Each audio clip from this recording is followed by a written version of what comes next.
Very warm welcome to all of you to self selection board of one step towards uniform. मेरा नाम है शुभम वाशने और आज हम बात करेंगे कांग्रेस, मिनिस्ट्री एंड सोशलिज्म के बारे में। ये टॉपिक आपके इंडियन आर्मी, नेवी, एयरफोर्स तीनों यूनिफॉर्म को पाने मत करेगा through CDS, NDA, AFCAT, INET and territorial army.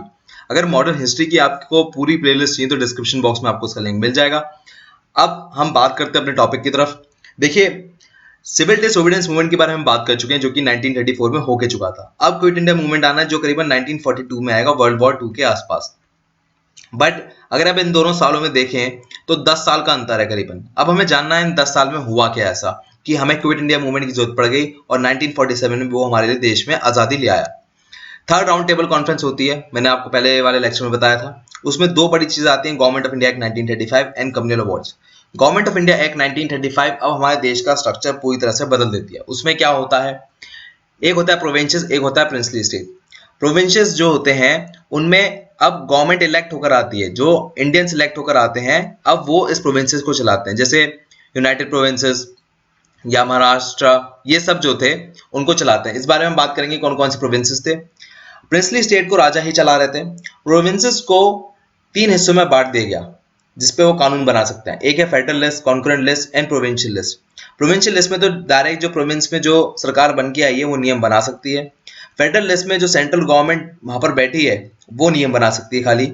And concurrent list में सेंट्रल गवर्नमेंट एंड प्रोविंशियल दोनों अपने नियम बना सकते हैं। फेडरल लिस्ट को 2 हिस्सों में बांट दिया गया, ट्रांसफर्ड एंड रिजर्व। तो आपको ये समझना है, जहां पहले डायरार्की सेंटर में हुआ करती थी अब वो उठ के स्टेट में आ गई है। अब यहां से आगे चलते हैं। अब क्या होता है कि 1937 में इलेक्शन होते हैं पहले।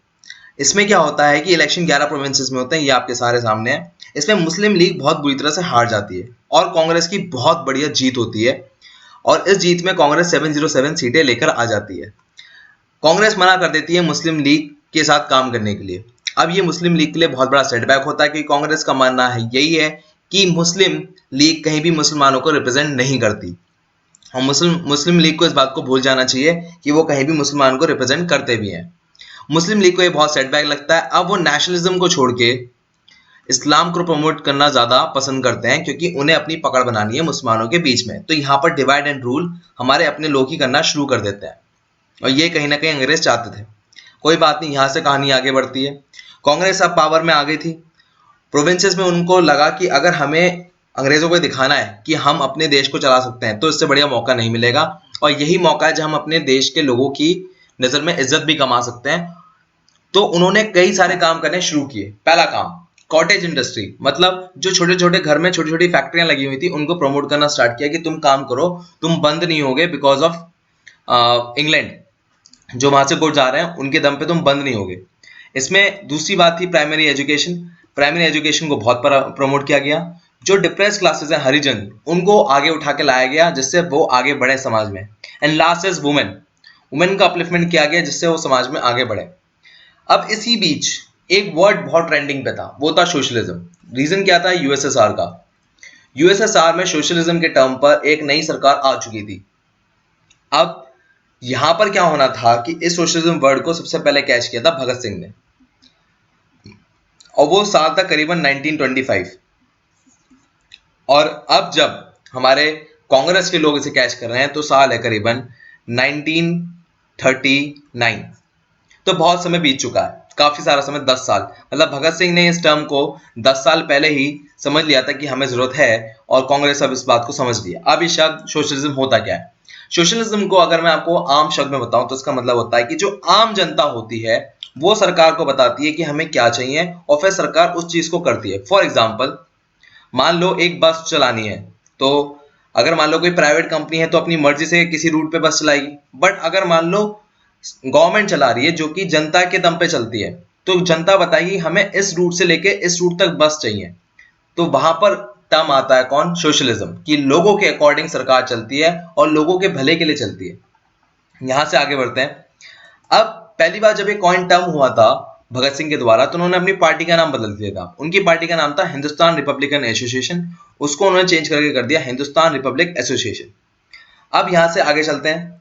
जब कांग्रेस ने इस वर्ड को अडॉप्ट किया तो 2 लोग बहुत ही प्रोमिनेंट उभर के आए, वो थे जवाहरलाल नेहरू एंड सुभाष चंद्र बोस। इसके बाद जो पंडित नेहरू होते हैं वो 2 बार लगातार प्रेसिडेंट बनते हैं। ये ईयर आपको याद होने चाहिए। वो ईयर था 1936 अप्रैल का सेशन, जिसमें लखनऊ में हुआ था और यहीं पे सोशलिज्म वर्ड प्रमोट करा गया था। एंड दूसरी बार जब ये कांग्रेस का सेशन होता है वो होता है साल 1936 फैजापुर महाराष्ट्र में, जो कि विलेज है, और ये पहला ही सेशन है जो विलेज में हुआ है। इसके बाद सुभाष चंद्र बोस को 2 बार प्रेसिडेंट बनने का मौका मिलता है कांग्रेस का, बट वो सिर्फ एक ही बार बनते हैं, वो है हरिपुरा 1938 में।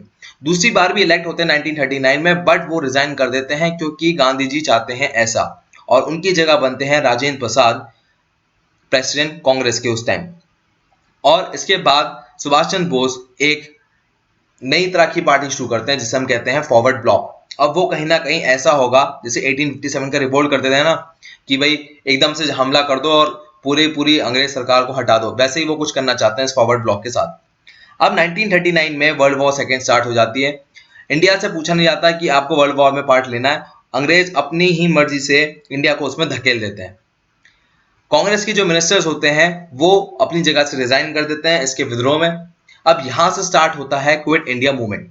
अब इसके बारे में बात करेंगे हम अपने अगले लेक्चर में। Bye bye, take care. मैं एक बात और कहना चाहूंगा कि ये 3 किताबें हैं, इन तीनों का लिंक आपको डिस्क्रिप्शन बॉक्स में मिल जाएगा। इन तीनों किताब की खास बात यह है कि ये पास्ट ईयर्स को एक ही जगह कंपाइल करती हैं और एक्सप्लेनेशन और आंसर की भी देती हैं।